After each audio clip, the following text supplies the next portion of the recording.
السلام علیکم ناظرین و سامعین، ہسٹری اینڈ ڈراما میں خوش آمدید۔ آج ہم کنولش عثمان سیزن 5 کی ایپیسوڈ 1 یعنی ایپیسوڈ 131 کا خلاصہ بیان کریں گے۔ اس قسط کا آغاز خواب کے ایک زبردست سین کے ساتھ ہوتا ہے کہ بالا ایک قبر کے پاس بیٹھ کر رو رہی ہے اور اس قبر میں موجود بچی کو لوری سنا رہی ہے، جس سے ہمیں یہ اندازہ ہوتا ہے کہ یہ اس کی بیٹی حلیمہ خاتون کی قبر ہے۔ اتنی دیر میں علاء الدین بھاگتا بھاگتا آتا ہے تو وہ دیکھتا ہے کہ کوئی بیٹھا ہوا رو رہا ہے۔ جب تک وہ قریب پہنچتا ہے تو قبر پھٹ جاتی ہے، اور جب وہ اس کے اندر جھانکتا ہے تو بالا خاتون کا مردہ جسم اسے نظر آتا ہے۔ اسی دوران اس کی آنکھ کھل جاتی ہے اور یہاں پر انٹری ہوتی ہے فاطمہ خاتون کی۔ فاطمہ خاتون اسے پانی پلاتی ہے اور اس کے متعلق اور خواب کے متعلق اس سے پوچھتی ہے، پھر اس کو تسلی دیتی ہے۔ اسی دوران اورہان اور کنور کی تلوار بازی کی پریکٹس ہوتی ہے، اور اسی پریکٹس میں اورہان ایک چھپا خنجر نکالتا ہے اور کنور سے کہتا ہے کہ آپ نے ہی تو مجھے سکھایا تھا کہ ہمیشہ ایک چھپا خنجر اپنے پاس رکھا کرو۔ اس کے ساتھ ہی عثمان بے کی انٹری ہو جاتی ہے، اور ان کی انٹری کے ساتھ ایک اور شخص آتا ہے جو بوران کو کونیا سے لایا ہوا ایک خط دیتا ہے۔ اس خط میں سلطان مسعود کے بارے میں بتایا گیا ہوتا ہے کہ ان کو زہر دے دیا گیا ہے۔ اب عثمان بے دیوان بلاتے ہیں اور اس کے بعد علاء الدین کو سلطان کے پاس بھیجتے ہیں اور اورہان کو سنجق سالار کے پاس بھیجتے ہیں۔ ان کو مہم پر بھیجنے کے دوران مرحوم خاتون کی فطری اداکاری بہت اچھی لگی۔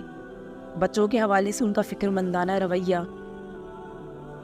دوسری جانب اب یعقوب بے کی انٹری ہوتی ہے اور اس کے ساتھ ہی ان کے 2 بچے یعنی گونجا خاتون اور محمد بے۔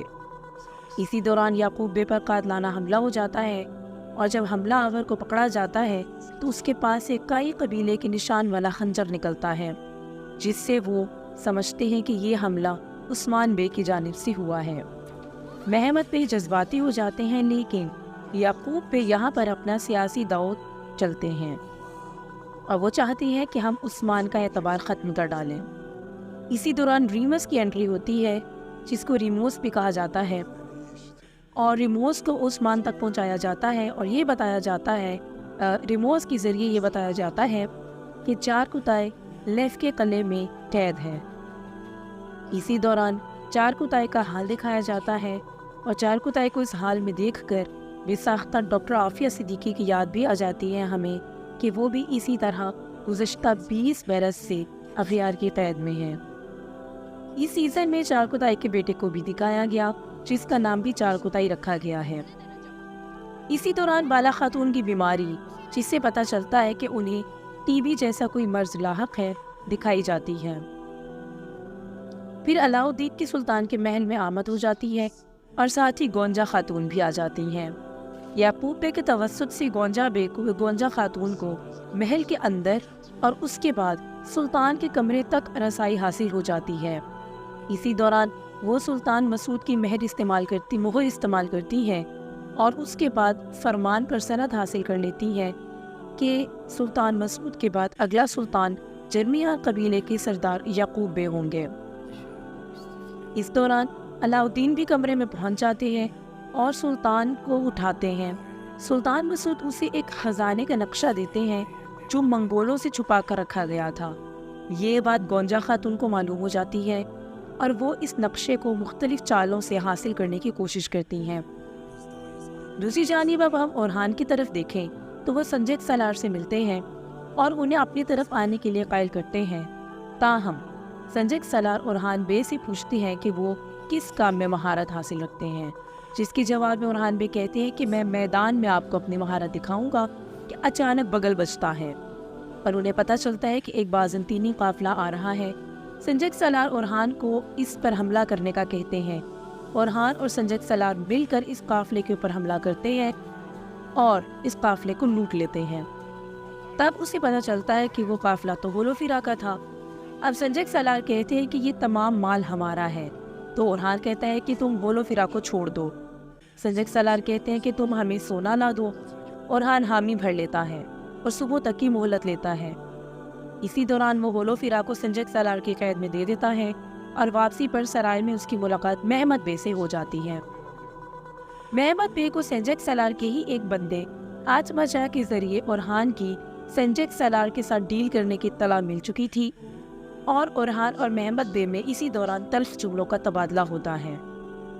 اب ہم یعقوب بے کی جانب آتے ہیں تو یعقوب بے تمام تر ترکمانی سرداروں کو اپنا ہمنوا کر چکے ہیں اور ان تمام سرداروں کے ہمراہ لیفٹ قلعے پہنچنے والے ہیں۔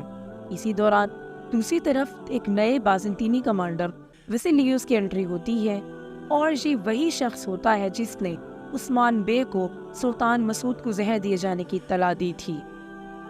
اس وقت وہ اپنی تنظیم کے سرکردہ افراد کی میٹنگ سے مخاطب ہوتا ہے جو کہ درویش، تاجر، طالب علم وغیرہ کے بھیس میں ترکوں میں رچے بسے ہوتے ہیں۔ ان لوگوں سے عثمان بے کی حکومت میں موجود کرسچنز میں بغاوت کے آثار کے متعلق بریفنگ لیتا ہے اور اگلا لائحہ عمل بتاتا ہے۔ اس کے مطابق سلطان کو اسی بندے نے زہر دیا تھا، یعقوب بے پر اسی نے قاتلانہ حملہ کرایا تھا، عثمان بے کو اسی نے پھنسوایا تھا اور اب دو ترک عمارتوں کے مابین خانہ جنگی کروانے کا منصوبہ بنا رہا ہے۔ اس قسط میں یونس ایمریہ کا کردار بھی خوبصورتی سے بیان کیا گیا۔ شروع کے چند ہی سین میں جب برہان کلاں ان کا کلام پڑھتا ہے تو وہ گھبرا کر اس محفل سے اٹھ جاتے ہیں۔ کچھ دیر بعد وہ ایک وادی میں چونٹیوں کے لیے کھانا ڈال رہے ہوتے ہیں کہ عثمان بے کا لشکر وہاں آتا ہے، تو وہ عثمان بے کو حضرت سلیمان اور چونٹی کا مکالمہ سناتے ہوئے دوسری طرف سے جانے کا اشارہ کرتے ہیں۔ ذاتی طور پر یہ سین مجھے بہت اچھا لگا۔ اب عثمان بے کی لیف کے قلعے پر یلغار ہوتی ہے، لیکن وہاں پر تیکفر کی ہائی سیکیورٹی ہو جاتی ہے اور چار کتائی کو بے ہوشی کے عالم میں ان کے پاس لے کر آتے ہیں۔ تاہم ساتھ ہی وہ اس کو دھکا دے کر، جس کارٹ میں وہ ہوتا ہے اس کارٹ کو دھکا دے کر دروازے سے باہر نکال دیتے ہیں اور دروازہ بند کر کے عثمان بے کو قید کر لیتے ہیں۔ عثمان بے بہادری سے لڑتے ہیں، تاہم پھر بھی ان کی زیادہ تعداد کی وجہ سے پھنس جاتے ہیں۔ اب یعقوب بے کی سرداروں کے ہمراہ انٹری ہوتی ہے اور وہ تیکفر سے کہتے ہیں کہ عثمان اور ان کے ساتھیوں کو چھوڑ دیں۔ پھر وہ عثمان بے کو کہتے ہیں کہ آپ میری سلطانی قبول کریں کیونکہ میں نے آپ کو یہاں پر چھڑایا ہے۔ یہاں پر قسط کا اختتام ہو جاتا ہے۔ دیکھا جائے تو یہ قسط کافی دلچسپ تھی، اس کی سینیمیٹوگرافی اور لڑائی کی سینز بھی کافی اچھے تھے۔ اس سیزن میں پہلی دفعہ ڈرون ٹیکنالوجی کا استعمال بھی کیا گیا اور کافی عرصے بعد لگا کہ تقریباً ہر کردار کو اس کے لحاظ سے اسکرین ٹائم دیا گیا ہے، ماں سوائے کنور کے۔ اس قسط میں سب سے زیادہ جس کردار نے میری توجہ حاصل کی وہ گونجا کا کردار تھا، جس کی چالاک فطرت میں اس مہان خاتون کی جھلک نظر آئی۔ اورہان کا کردار عثمان غازی کی جوانی کا عکس تھا، جبکہ علاؤالدین کا کردار سنجیدگی لیے ہوئے تھا۔ محمد بے کا کردار نہایت جذباتی اور غصیلا دکھایا گیا ہے، لیکن جس طرح اس نے عثمان بے کے سفیروں کو پکڑا، اس سے محمد بے کے کردار میں غصے کو صحیح سمت میں استعمال کرنے کی قابلیت کا اندازہ ہوا۔ یعقوب بے ایک نہایت زیرک اور تجربہ کار سردار کی تمام خوبیاں لیے ہوئے ہیں، جبکہ کمانڈر وسیلیوس کی ذہانت قابل داد ہے کہ ترکوں کے اندر تک سرایت کر چکا ہے۔ ملون خاتون کا کردار بھی خاصا مضبوط اور بائندر بے کا کردار بھی اچھا خاصا دکھائی دیا۔ دوسری قسط کے خلاصے اور تجزیے کے ساتھ ملتے ہیں اگلی ویڈیو میں۔